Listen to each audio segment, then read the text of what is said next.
안녕하세요 여러분, 이쌤과 함께하는 뻔뻔한 역사 시간입니다. 우리가 지난 시간까지는 이제 고려의 사회 그리고 문화에 대해서 배웠고 고려 시대를 마감했는데요. 이번 시간부터는 이제 조선 왕조 500년 조선 시대에 관한 정치, 경제, 사회, 문화에 대해서 배워보도록 하겠습니다. 그 첫 번째인 조선의 정치사부터 이제 들어갈 건데요. 자, 선생님이 고려와 똑같이 이렇게 조선 시대의 시기 구분론이라고 하면서 국왕 계보도 함께 넣어놨는데, 먼저 이 조선 시기는 크게 세 시기로 나눌 수가 있습니다. 세 시기로 나눌 수가 있는데 바로 조선 정기, 그리고 중종반정, 중종반정 이후 최초, 조선사의 최초의 반정이죠. 그리고 조선 후기, 이렇게 나눌 수가 있는데요. 먼저 조선 전기에는 국정 운영, 나라 일을, 국정 운영을 국왕과 사대부 중, 양반 사대부죠. 양반 사대부 중 누구를 중심으로 할 것인가? 누구를 중심으로 할 것인가? 누구를 중심으로 할 것인가가 핵심적인 화두였고요. 두 번째, 조선 최초의 반정, 신하들에 의해서 왕이 바뀌게 되었죠. 그래서 군신관계의 변화입니다. 군신관계의 변화, 즉 왕이 절대적이었다면 이제 절대적에서 상대적으로 바뀌게 되었다라는 거고요. 그리고 조선 후기에는 국왕이 어느 붕당과, 지금 우리로 따지면 어느 정당이겠죠. 어느 붕당과 손잡고 권력을 행사할 것인가, 권력을 행사할 것인가, 이렇게 분류가 나뉜다고 말할 수 있겠어요. 자, 그래서 조선사도 시기 구분을 고려처럼 해보면은 이렇게 할 수가 있는데, 고려보다 조금 더 디테일하죠. 자, 우리 조선이 있을 때 일본은 무로마치막부였다가 전국시대, 이른바 센코쿠 시대, 그리고 에도막부로 넘어가고, 중국은 명나라에서 청나라, 여진족이 세운 두 번째 국가 후금 청나라로 바뀌게 됩니다. 자, 2, 3, 4, 5 시기로 구분이 되는데, 선생님은 주로 5시기 구분을 중점으로 잡습니다. 15세기 조선 중기, 그리고 중종반정 시기, 그리고 조선 중기, 그리고 조선 후기, 그리고 이제 구한 말, 개항기로 넘어가는 그런 시점으로 잡아둘 수가 있겠고요. 자, 국왕 계보도는 조선 왕조 500년 총 27명의 왕이 있는데, 당연히 태조 왕건처럼 나라를 세운 태조 왕건도, 태조 이성계도 중요하겠죠. 그리고 태종 이방원, 조선의 기틀을 잡은, 그리고 우리가 만원짜리에 그려진 세종대왕, 조선의 4대 임금 세종대왕, 굉장히 중요해서 시험에 자주 나옵니다. 태종도 자주 나오고요. 그리고 세조, 요즘 왕과 함께 사는 남자 대박 쳤죠. 그래서 세조 7대 왕도 요즘 잘 나옵니다. 그리고 조선의 문무를 완성시킨 9대 왕 성종도 시험 문제에 단골로서 자주 나옵니다. 그리고 15대 왕 광해군, 이른바 중리배교로 유명한 광해군도 잘 나오는 판이고요. 그리고 17대 왕 효정, 바로 북벌 정책을 했던, 북벌 운동이라고 하는데 나중에 수업 때 더 말하겠지만 북벌 운동이라 하면 옳지 않고 북벌 정책이라고 해야 된다. 그래서 효종도 조금 나옵니다.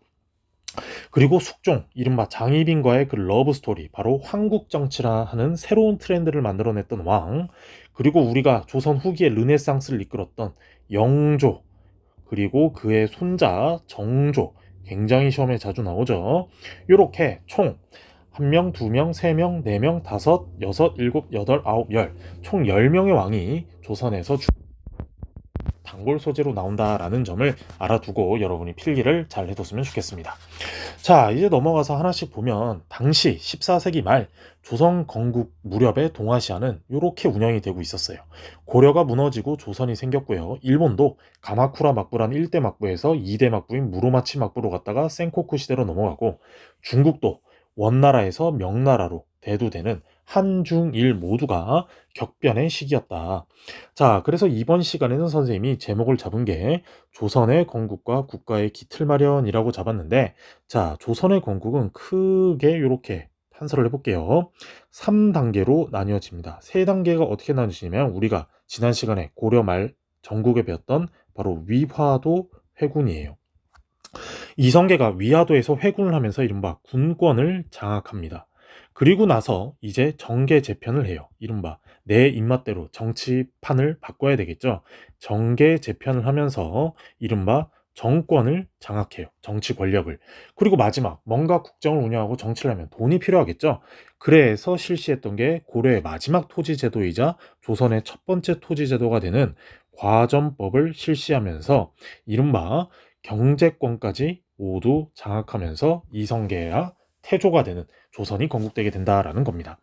자, 선생님이 방금 지도를 보면서 설명했던 대로 이렇게 한중일이 원나라 중국은 원에서 명나라로, 조선 즉 우리 한반도는 고려에서 조선으로, 그리고 일본은 무로마치박부 가마쿠라에서 무로마치박부로 됐다가 이른바 센코쿠 시대가 되는 전국 시대로 운영이 된다라는 거를 방금 말씀드렸습니다.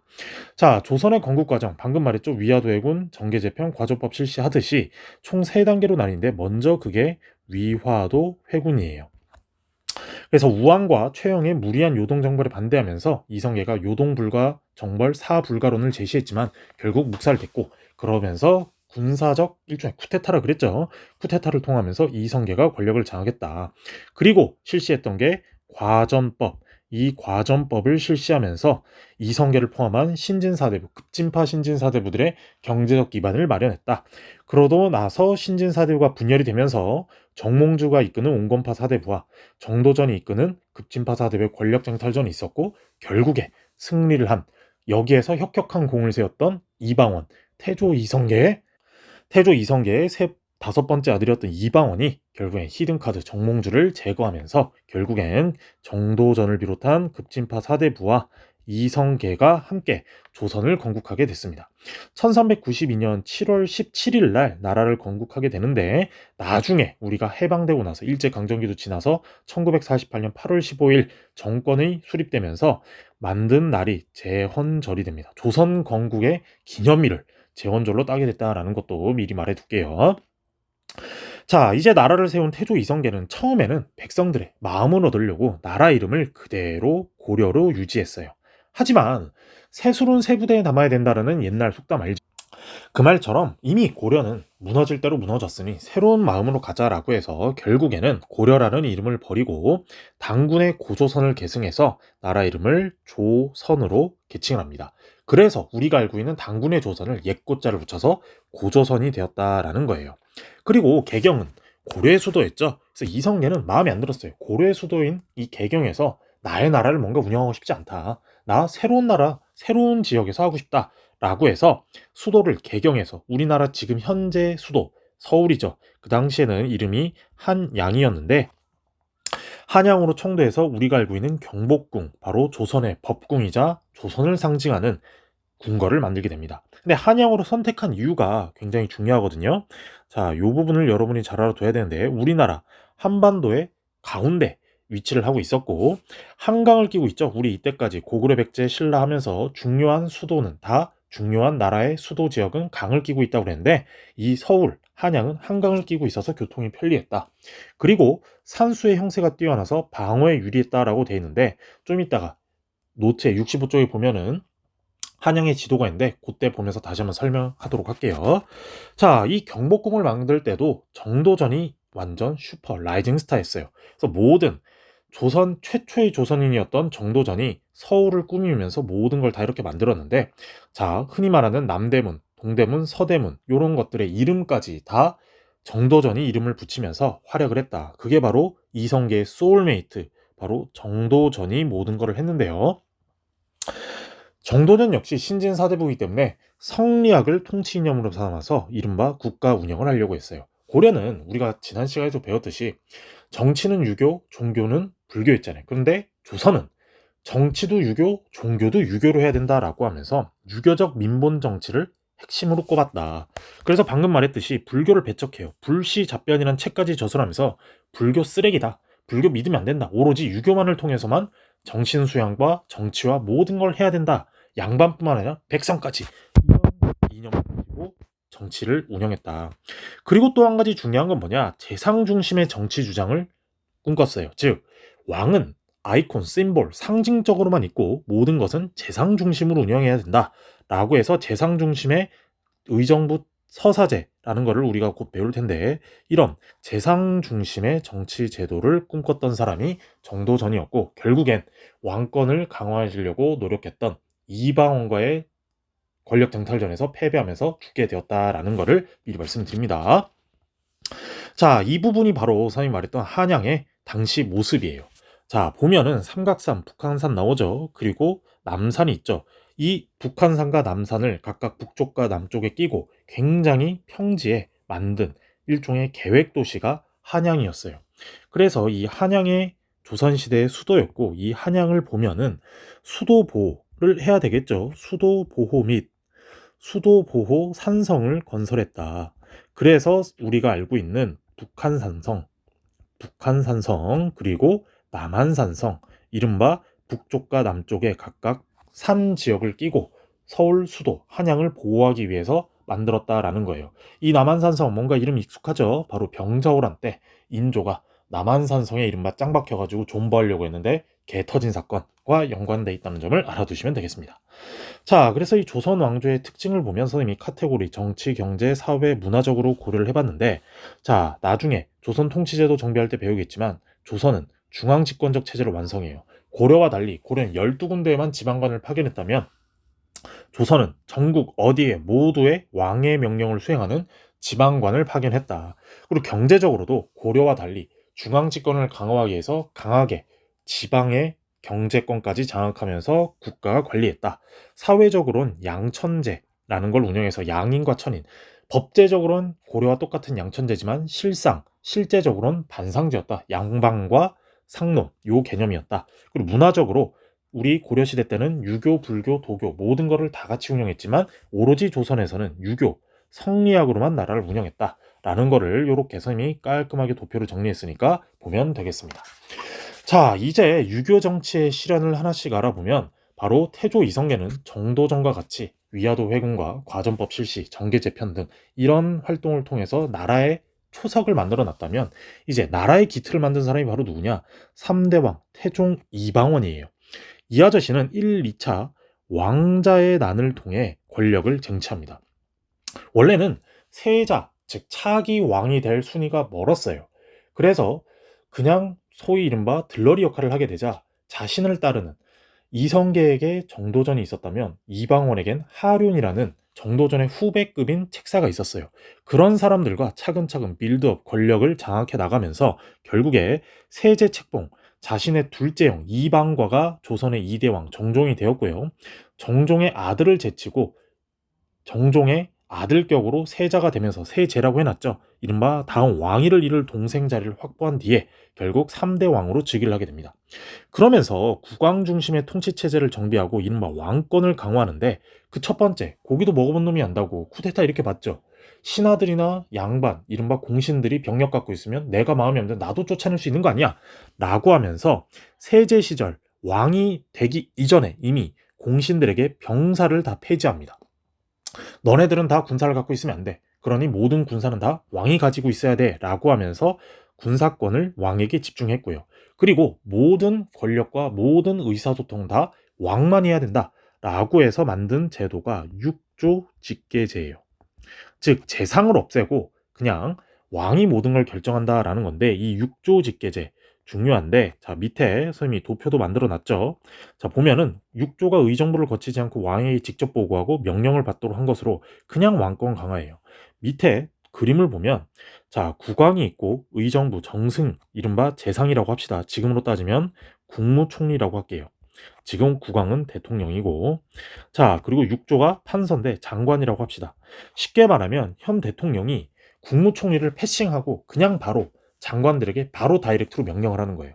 그래서 국왕이 장관에게 명령을 내리면 이 장관, 판서는 왕의 명령을 충실히 수행한 다음에 왕한테 결재를 받기 위해서 보고를 하는 이게 바로 육조 직계제에 관한 내용이다 라는 점을 잘 알아두면 되겠습니다. 자 그리고 국가 세금을 거두려면 땅이 얼마나 있는지, 땅이 누구 건지 이런 걸 해야 되겠죠. 그래서 실시했던 게 양전사업, 토지조사 사업을 해서 국가 재정을 확보하는 거예요. 국가 재정 확보 목적으로 실시를 했고 또한 나라에 세금을 매기고 군대를 보내려면 이 사람이 어디에 사는지 그 지역이 얼마나 사람이 사는지 알아야 되겠죠. 그래서 실시한 게 지금의 호패법, 주민등록법 같은 건데 바로 세금 그리고 국방력을 강화시킬 목적이었다. 라는 등등의 정책을 한 게 태종 이방원인데 한마디로 태종 이방원은 정도전이 하려고 했던 정책을 거의 다 수용을 해요. 단 정도전은 재상 중심의 신권 강화 정치였다면 이방원은 신권 강화가 아닌 왕권 강화 정치를 한 사람이 바로 3대 왕 태종 이방원이었다. 자, 그리고 나서 이제 이방원은 자신도 어찌됐건 쿠데타를 통해서 집권을 하다 보니까 유교 국가에 맞게, 우리 유교는 태조 왕건의 훈유십제도 나왔죠. 왕위 계승은 1순위가 유교 국가에선 장남이에요. 그래서 첫 번째 아들 양녕대군에게 왕위를 물려주려고 했는데, 여러분이 아는 양녕대군 뭐 되게 사생활 문란하고 공부 안 하고 개판 친다고 알고 있죠. 아니에요. 물론 그런 점도 있지만 양녕대군도 똑똑했어요. 아빠의 DNA를 받았기 때문에. 그런데 양녕대군보다 더 똑똑했던 사람이 누구냐? 세종대왕, 우리가 알고 있는 4대 임금 세종대왕이 더 똑똑해서 결국엔 양녕대군이 뭐 거국적인 차원에서 동생이 더 똑똑하니까 왕위를 물려줬다, 요렇게도 알고 있는데, 실제는 뭐냐? 양녕대군 왕위에 세 번째 아들, 태종의 세 번째 아들 충녕대군이 도전을 한 거예요. 그래서 태종 이방원도 고민이 되는 거지. 첫째 아들한테 왕위를 무조건 넘겨줘야 되는데 이거 좀 문제가 있기도 하고, 거기다 셋째 아들이 너무 똑똑해. 그러다가 결국 명분을 삼아서 첫째 아들 양녕대군을 이제 폐위를 하고, 또한 양녕대군도 그냥 양보한다는 식으로 왕위가 세 번째 아들 세종 이도, 원래 본명 이도입니다. 이도에게 넘겨져서 우리가 알고 있는 역대 최강의 뛰어난 임금 세종대왕이 탄생하게 됩니다. 자, 그리고 태종의 강력한 왕권으로 인해서 이 세종은 모범적인 유교 정치를 실현해요. 이른바 아빠가 너무 강력하게 왕권을 강화한다고 많은 자신의 형제도 죽였죠. 거기다가 세종의 장인어른 처갓집도 개박살을 내요. 왜? 태종은 자신의 경우로 봤을 때 외척이 강해지면 이거 왕권 약해진다 라고 생각해서 세종이 왕권 강해질 때까지는 내가 케어를 해주면서 세종의 외갓집, 즉 외갓집이 아니라 처가, 이 장인어른 집이 당시 국무총리 영의정까지 오르는 등 파워가 세지니까 이걸 염두해서 개박살 냈단 말이에요. 그러면서 세종이 왕이 이제 친정 왕권을 실현하려고 했을 땐 아버지와 달리 왕권과 신권의 밸런스를 조화롭게 했다.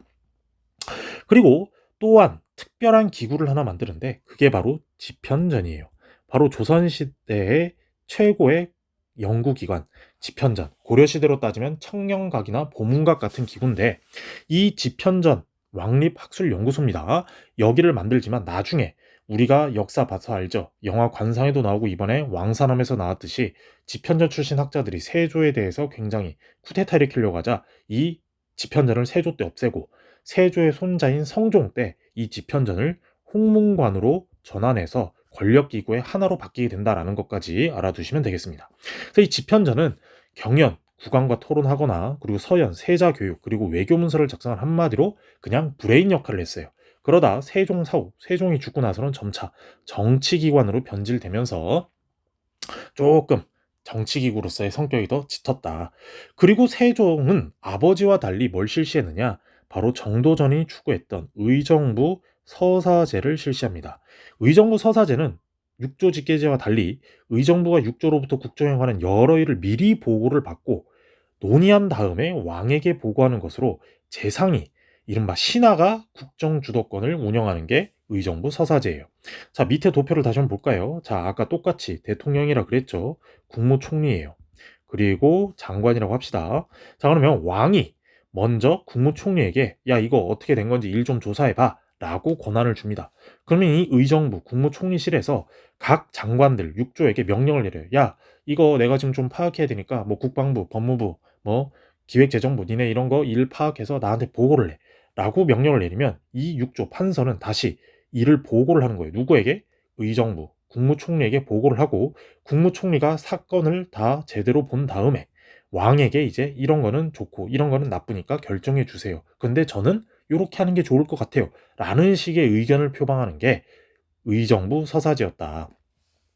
자, 태종 아버지 태종 이방원과는 달리 의정부를 서사제를 꿈꿨고, 제일 중요한 바로 우리가 지금 까막눈이 안 된 이유가 있죠. 바로 세종대왕이 혼자서 독자적으로 만든 훈민정음, 이른바 한글을 창제하게 만드는 아주 위대한 업적이 있다. 근데 이유는 뭐냐면 국가의 통치념을 백성들에게 직접 전달하려고 한 거예요. 왜? 백성들이 글자를 모르니까 양반들에게 눈탱이를 제대로 맨날 맞는 거야.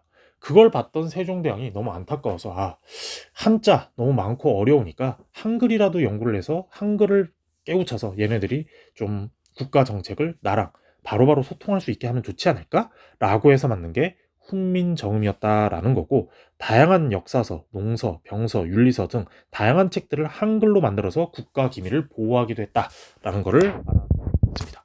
자, 이렇게 세종은 말년에 너무 온갖 혼자 멀티 완전 팔방미인이야. 많은 연구를 하다 보니까, 또 여러분이 알고 있다듯이 세종 고기를 엄청 좋아했다고 그러대요.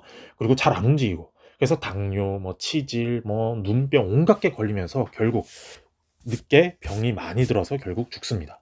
그리고 나서 그 왕위를 첫째 아들, 이제 유교국가, 정말 세종과 쌍벽을 이루는 그 문종에 의해서도 다양한 뭐 집현전도 있지만 한글도 있고, 거기다가 치국이, 천문, 관측 이런 걸 다 했는데 문종도 너무 힘을 많이 쓴 거야. 엄마 죽고 나서 3년상 치르고 유교식에 맞게 고기 안 먹고 꺼이꺼이 울면서 했는데, 엄마 죽고 이제 정리하려고 하니까 아빠 세종이 죽은 거야. 그러니까 거의 6년 동안 고기 거의 못 먹고 막 꺼이꺼이 하고 있는데 개인 가정사도 안 좋아. 왜? 와이프가 조금 레즈비언이었거든.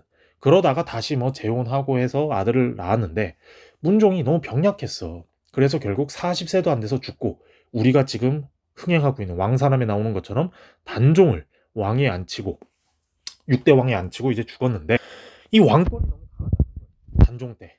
그리고 단종은 엄마도 없고 아빠도 없고, 왜? 엄마는 자기 낳다 죽었고 아빠는 너무 일찍 죽었고, 그러다 보니까 이 단종을 보호해 줄 만한 세력이 없는데 야심 많은 삼촌이 있었다니까. 그게 바로 수양대군 세조 이유입니다. 이유. 이 세조가 결국에 계유정난이라는 자신의 할아버지 태종 이방원과 똑같이 쿠데타를 통해서 권력을 장악했는데, 당시에 이 세조가 집권했을 때 세력이 어떻게 되었냐면 바로 왕실 종친이라고 하고, 그리고 집현전 세력, 그리고 바로 훈구파 대신, 그러니까 국무총리, 의정부, 요 세력이 이렇게 3대 각이었는데, 이 집현전도 일단은 세조 편을 들어줘요. 왜? 의정부 세력이 얘네들을 다 압살할 정도로 너무 커졌거든. 그래서 왕권을 약화시킬 수 있다라고 해서 세종이 만든 친위 부대였던 이 집현전도 이 수양대군 세조 계유정난에 조금 힘을 실어줬다 그래요. 그래서 당시 국무총리로서 파워, 막강한 파워를 지녔던 김종서와 자신의 친동생 안평대군을 제거하고 결국에는 자신의 조카인 단종에게 양위, 왕위를 이제 결국에는 뺏어서 받은 거지. 그래서 양위를 받으면서 이 세조는 자신의 할아버지와 똑같아. 아빠는 너무 신하들의 눈치를 너무 많이 봤다. 그래서 할아버지처럼 강력한 왕권으로 운영을 해야 된다라고 해서 바로 할아버지 태종 이방원과 똑같이 의정부 서사제를 운용하게 됩니다. 죄송합니다. 육조직계제를 운영하게 됩니다. 이 육조직계제를 운영하면서 왕권을 더욱더, 아버지 때는 조금 신하들에게도 풀어줬다는 거를 이 세조는 할아버지인 태종 이방원과 똑같이 육조직계제를 통해서 강력하게 왕권을 행사해요. 자, 그러면 세종이 아닌 세조의 이 통치는 어떻게 되느냐? 육조직계제를 실시해서 바로 의정부의 권한을 축소해요. 육조직계제를 다시 한번 실시해서 이 의정부의 권한을 축소하고, 또 한 가지 집현전도 폐지해요. 우리 왕사람에 나왔던 것처럼 바로 사육신 들어봤죠? 이 사육신들이 집현전을 중심으로 깽판 치니까 집현전도 날려. 그리고 단종 복위운동을 하니까 결국 단종도 죽이게 되죠. 그러면서 신하들도 믿을 수가 없으니까 오로지 누구만을 하냐면 왕족, 이른바 로열 패밀리만을 등용했다. 그러면서 자기도 어찌됐건 쿠데타를 통해서 집권하다 보니까 군사들의 힘이 필요했겠죠. 그래서 오위제를 확립해서 궁궐 수비를 하고 수도 방위하는 군사제도를 제편합니다. 그리고 국방력을 강화시키기 위해서 진관체제, 임진왜란할 때 통치체제 할 때도 배울 텐데 자전자수예요. 즉 우리 고향은 우리가 지킨다 라는 시스템을 만든 게 세조의 국방개혁이었다. 그리고 이제 뭔가 나라를 안정하게 하기 위해선 법이 필요한데 바로 경국대전, 우리로 치면은 헌법을 만들기 시작했다. 그래서 완수한 거는 이제 바로 그 손자인 성종 때 완수하게 되는데, 자, 세조도 결국에 왕권을 강화하고 열심히 노력했지만 결국 조카를 죽였다는 미명이 있죠. 그래서 아들들이 다 일찍 죽어요. 그래서 첫째 아들도 세자 시절에 죽고, 둘째 아들도 왕 됐는데 그 족질 발에 종기가 생겨가지고 완전 죽어난 거야. 그래서 첫째 아들과 둘째 아들의 자손 중에 이제 첫째 아들의 다시 둘째 아들, 즉 그 두 번째 손자죠. 손자인 이 구대왕 성종 이혈을 다음 구대왕으로 옹립을 시킵니다. 물론 여기에서는 한 명의 훈구파의 거두인, 우리 왕사남에 자주 나온 그 한 명의 사위였기 때문에 성종이 왕에 오를 수 있다 그래요.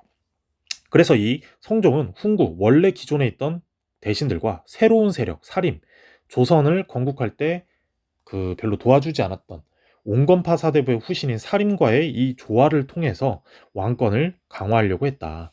그래서 훈구 세력이 나오죠. 한 명의 신숙주를 견제하기 위해서 사림 세력인 김종직을 등용을 했고 세조 때 폐지했던 이 집현전을 다시 만듭니다. 근데 집현전 할아버지가 없앤 거를 또 그대로 쓰면 그렇잖아. 그래서 이름을 홍문관으로 다시 개편해서 새롭게 자신의 친위 세력을 만들 수 있도록 노력했다. 그리고 할아버지 때 만들기 시작했던 법전, 바로 경국대전을 완성해서 이제 조선은 경국대전으로 운영한다라는 시스템을 만들어 놔요. 그래서 이 성종, 선생님 항상 말했죠. 이 성자라는 건 이룰 성자예요. 나라의 시스템을 다 갖춘. 그래서 조선에서도 성종이, 고려에서도 성종이 나라의 시스템을 구축한 왕이다라고 해서 중요한 포지션을 가지고 있다라는 겁니다.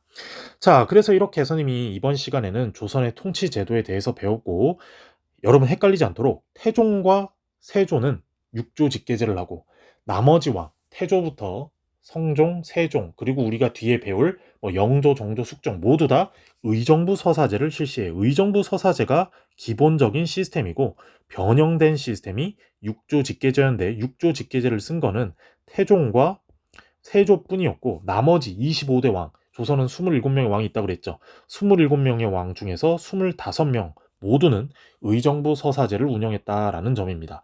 그래서 이 도표 가운데는 선생님 방금 말했던 이 육조 직계제와 의정부 서사제를 다 합쳐놓은 거니까 여러분이 보면 되겠고요. 자, 한마디로 정리를 해서 보면은 육조 직계제와 의정부 서사제가 있는데, 육조 직계제의 장점은 뭐냐? 자, 육조 직계제와 의정부 서사제의 각각 장단점을 보면, 육조 직계제의 장점은 왕이 국정 주도권을 장악해서 왕권 강화하는 데는 굉장히 최고입니다. 하지만 문제점은 뭐냐? 정책을 협의하거나 왕의 독주, 왕의 폭주를 견제하기에는 불가능했다. 반면 의정부 서사제의 장점은 정책을 협의하고 소통하는 데는 굉장히 좋은 제도예요. 하지만 단점, 문제점은 신권의 강화로 왕권이 약화되는 문제점이 있었다라는 게 육조직계제와 의정부 서사제의 각각 장단점에 관해서 선생님이 설명을 했습니다. 그래서 이번 시간에는 조선을 이성계가 3단계에 걸쳐서 건국을 했고, 그 시스템과 구조적인 기초적인 구조를 만든 왕은 태종, 세종, 세조, 성종이었다. 그래서 각각의 왕들, 이 제일 중요한 육조 직계제와 의정부 서사제에 관한 내용을 알고 각 왕들이 실시했던 통치제도 4대 시험에 잘 나오니까 이번 파트를 잘 정리해 놓고 여러분이 공부해 뒀으면 좋겠습니다. 자, 오늘 이번 시간은 바로 여기까지고요. 다음 시간에는 이제 조선의 통치체제, 정치, 그리고 행정기구, 그리고 군사, 교육, 과거제도 등에서 배워보도록 할게요. 좋아요, 구독, 알림 설정 해두시면 좋겠고요. 다음 시간에 이쌤과 함께하는 뻔뻔한 역사 시간으로 돌아오도록 하겠습니다.